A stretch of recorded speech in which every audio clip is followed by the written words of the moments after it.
What is up, you guys? Welcome back to my channel, and if you're new here, just welcome. My name is Gemma Jade, but today we are going to be talking about paranormal encounters experienced by long-haul truckers. Yay! Let's jump right in, as I like to do. There are definitely not many places more isolated, lonely, or creepy as the long and remote roads when traveling as a long-haul trucker. There probably aren't too many people who have seen as much of the strange, bizarre, and even paranormal than them either. There have always been reports of things on the side of the road. Creatures lurking in the woods with eyes glowing, that scary hitchhiker who disappears when they're let out of the truck, or maybe the ghostly woman in white traversing about the shoulder of the highways and crying for the loss of either her lover or her child, depending on the legends of the areas you're driving through. I was thinking about this tonight and decided to give you all some really creepy encounters that have come right from the horse's mouth, so to speak. Here are some true stories of experiences these long-haul truckers have claimed to have had while out traveling their routes. There was a trucker who posted his story on an old forum, and I don't want to use his real name, so we'll call him Bob, because why not? Bob is a long-haul trucker who works all over the lower 48 states in America.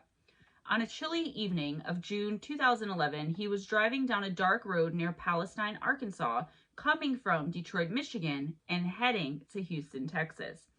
He saw a random truck rest stop that seemed to have appeared out of nowhere off of I-40. It was almost like the place didn't belong there. It was so incredibly isolated all around it. The landscape was wooded but sparse as far as any other buildings or public establishments. He said it was unkempt and filthy looking and, for the most part, pretty uninviting. Despite this, though, he was so incredibly tired from driving all day and he desperately needed to take a long rest. He pulled into the parking lot and decided to sleep right there in his rig.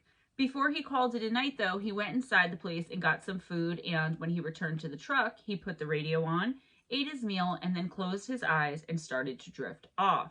Just as he found himself falling asleep, though, he was jolted awake from what at first he thought was an earthquake. His whole huge truck was violently rocking and shaking. The whole thing. The shaking knocked his water off his dashboard and spilled the whole ashtray over as well. Things were flying all over his truck. Because he had been woken up to this, he was pretty shocked and a bit frightened. However, once he gathered his senses about him and the shaking stopped, he thought to himself in his head that it must have been the wind. See how we as human beings can immediately tend to rationalize things like this? There is no way what he was describing could have been caused by wind unless there was a hurricane going on all around him, and I assure you this was not the case. I bring your attention to this because I talk about it all the time, most recently in my demonic possession video. The constant need for rationalization instead of allowing ourselves to just understand the moment and conclude it has to be something more. Our rational mind trying to make us believe irrational things. Nonsensical reasoning from our brain trying for us to make sense of something. Anyways, back to Bob. The very second he had this thought, however, about it being the wind, it was almost like whatever it was has read his mind and was responding to him. The truck started shaking again, and this time it was even more violently than before. Finally, he decided to get out of the rig and see what was going on for himself. When he stepped out of the cab, though, he noticed it was really quiet. The night was still, almost too still, actually. He says that he noticed movement out of the corner of his eye at the back of the truck, low to the ground at about 4 feet off the ground. Slow movement. He describes, quote, "I used my keys to unlock the passenger side door, jumped up and grabbed my large flashlight from an overhead storage compartment. I climbed back down and closed and locked the door," end of quote. He then goes on to explain in more detail what it was he saw. He did acknowledge that as a long-haul truck driver, he sees, quote, "something new every day," end of quote, but wasn't really sure what to expect. Surely something causing that much disruption and violent shaking of his gigantic truck would be large enough he would have seen it right away. He said when he shone his flashlight in the field behind his truck, he saw a young girl standing there, about 10 feet away from him. He blinked and she was gone. He then shone his light all over the field and around him in every direction, but he didn't see her. He said he honestly thought he was half asleep still and maybe partially dreaming. I mean, as we all know too well, stranger things have happened. As he looked around, Bob noticed there were no cars at the gas pumps, and the clerk wasn't even looking in his direction, let alone close enough to have been playing some kind of weird and ill-timed joke on him. Wouldn't this guy have noticed the giant rig shaking so violently, though? I mean, he was pretty close. He looked around for about 5 more minutes to see if he could find either the girl or some other culprit for what had woken him up with the shaking, but no luck. Maybe he thought he was just overtired and his mind had been playing tricks on him. Again, with the rationalization, just saying. People rationalize things that make even less sense than seeing a ghost, in my opinion. Anyway, as he was climbing back into his truck, believe it or not, he was going to try to go back to sleep. He claims to have heard a little girl's giggle coming from right behind him. Close enough he could almost feel a presence touching him. But of course, when he turned around as quickly as he could, there was no one there. He claims that he said aloud, quote, "This is getting kind of creepy," end of quote, which got a reply in a girl's voice, quote, "He heard me," end of quote. This time, though, the voice came from inside of his truck. He said there was no way possible that anyone could have possibly slipped past him and gotten inside of his rig. So why was there a girl's voice coming from inside the truck? As he leaned his head into the truck one last time to see if he could see anyone, to see if someone somehow had impossibly slipped past him without him noticing, he heard that same distinct little girl voice say, "Good night." Only this also came from inside the truck. He frantically and in a complete panic basically tore his whole interior apart, looking for who could have been talking to him. There was definitely no one there.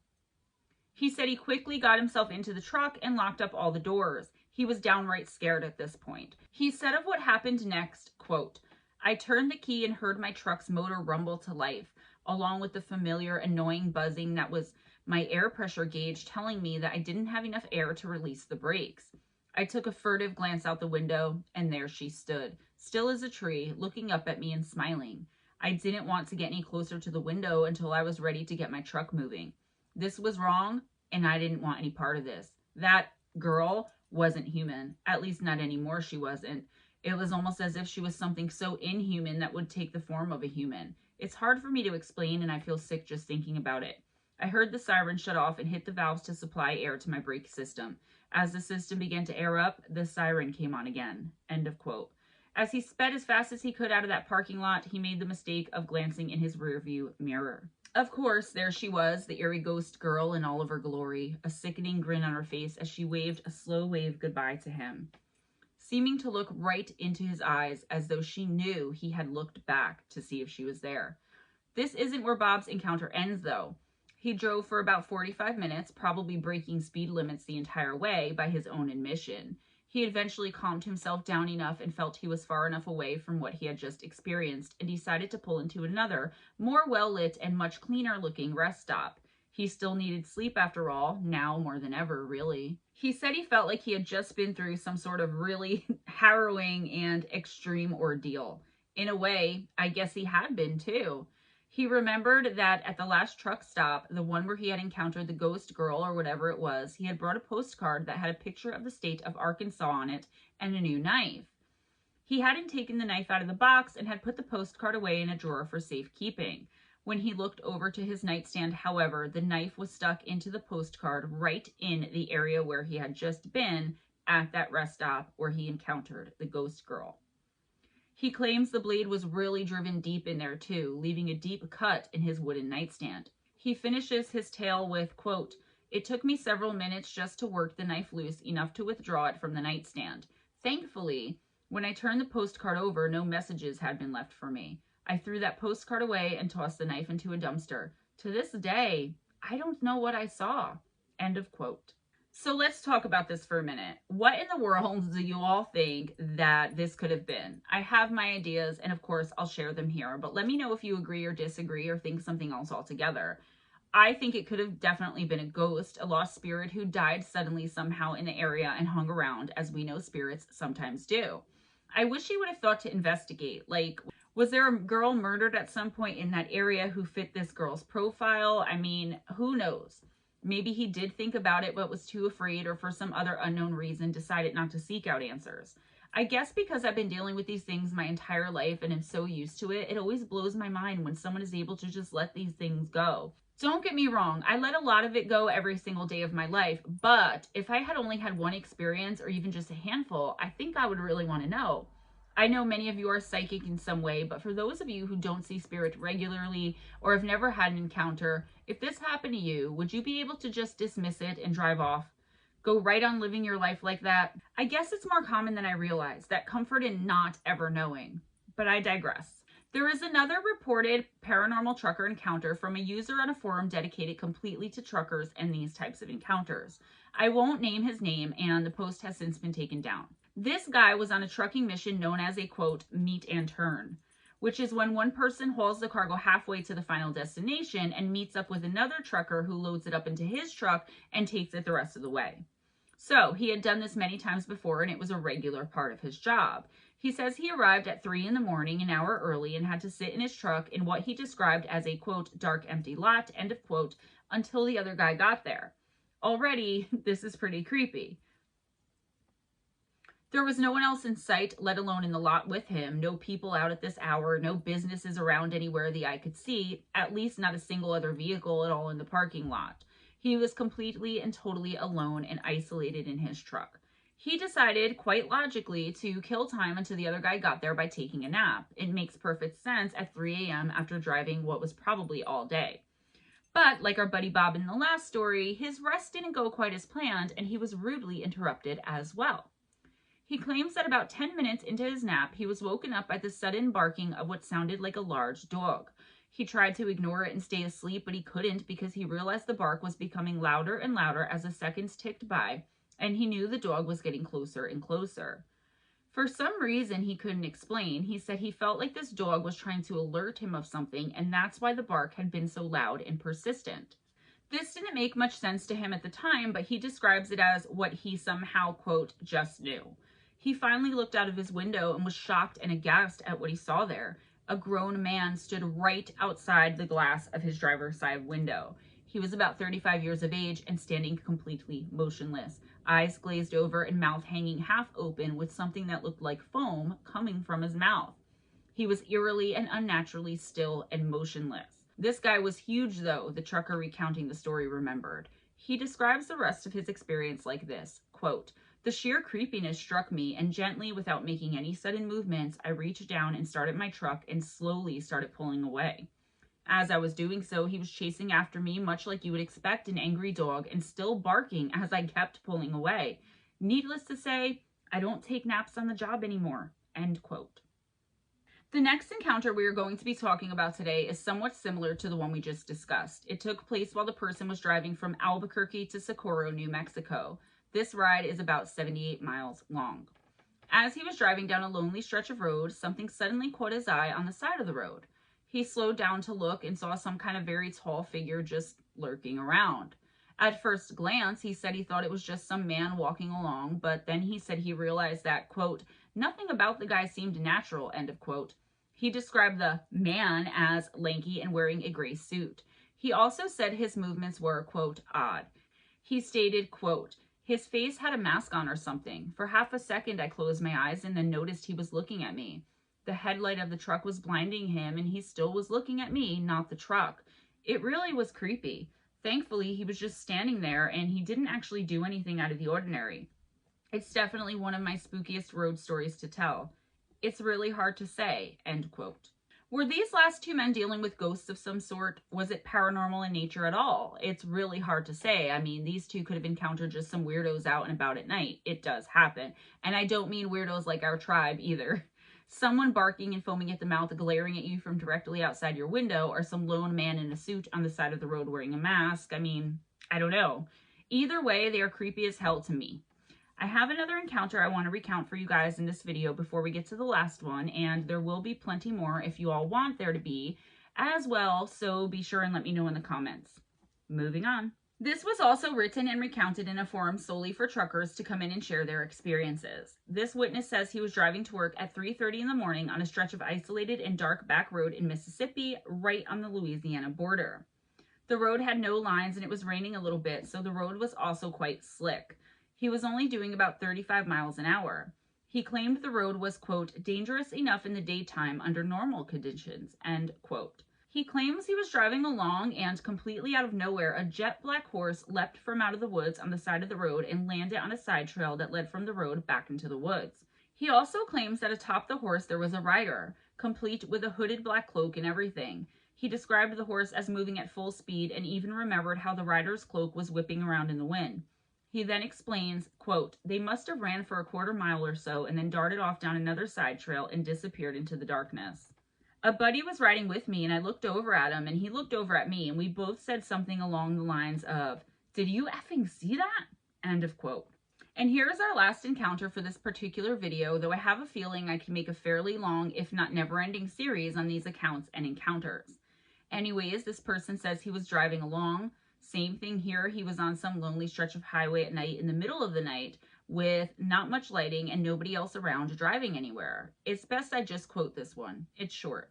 Quote, "I had slowed to about 40 miles per hour when out of nowhere appeared this freakishly tall figure of a man in a black buttoned-up trench coat and a round black sombrero standing on the white line of the two-lane road. He must have been at least 6'7" or 7 feet tall.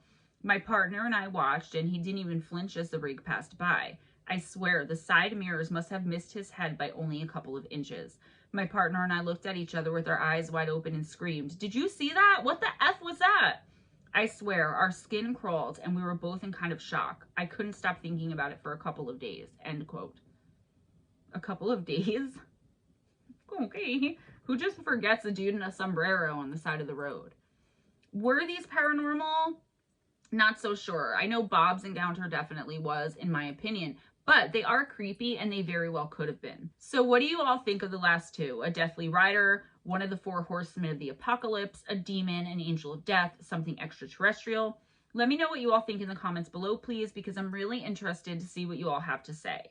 If you guys have any of your own experiences or encounters with the supernatural and or paranormal that you want me to share on my listener encounters series, please feel free to email me at GemmaJadeParanormal@gmail.com. Also for any other correspondence, and if you would like a personal free reading with a link for gift donation. Please be sure and give this video a big thumbs up, subscribe if you haven't already, and spread the love by sharing this video. Information in the description box, so please check it out. If you haven't caught a live stream yet, I do 3 a week, one on Wednesday nights right here on this channel, which starts at around 7:15 p.m. Eastern time, and I do live oracle readings. Check it out. If you like it, come on in. Same thing with Friday night Campfire Stories over on Missing Persons and Mysteries with Steve Stockton, Stemma, and usually the panel and a guest. And Sunday night's Fireside Chat, just me and Steve, just Stemma and you guys, talking about things and stuff and things, nothing and everything all at once, times and all that stuff in the description box. Also, PayPal and Patreon links for donations and my Amazon wish list link. Thank you so much to everybody who has been hitting that link up and sending me gifts to help me better my channel, and who's been, you know, sending financial donations, and for everyone who's just been supporting me and everything I do. You guys have been so incredibly amazing. Welcome all my new subscribers. Awesome. I'm also going to leave a link for the interview with Dave Scott on Spaced Out Radio that I did last Thursday because I feel really proud of that interview, and the Amazon links for my Kindle and paperback version of my book, Missing the Fae Theory by Gemma Jade. I was looking to see if I had it handy, but I don't. All right, I love you guys. Always be kind to each other. It doesn't cost anything and can actually make you feel so good about yourself. Also, though, be kind to yourself, guys. Don't forget about yourself. I did that for so long and life kind of sucked. Always go in grace. Have your best day. Have your best night. And I will see you next time. Thanks for tuning in. Bye-bye.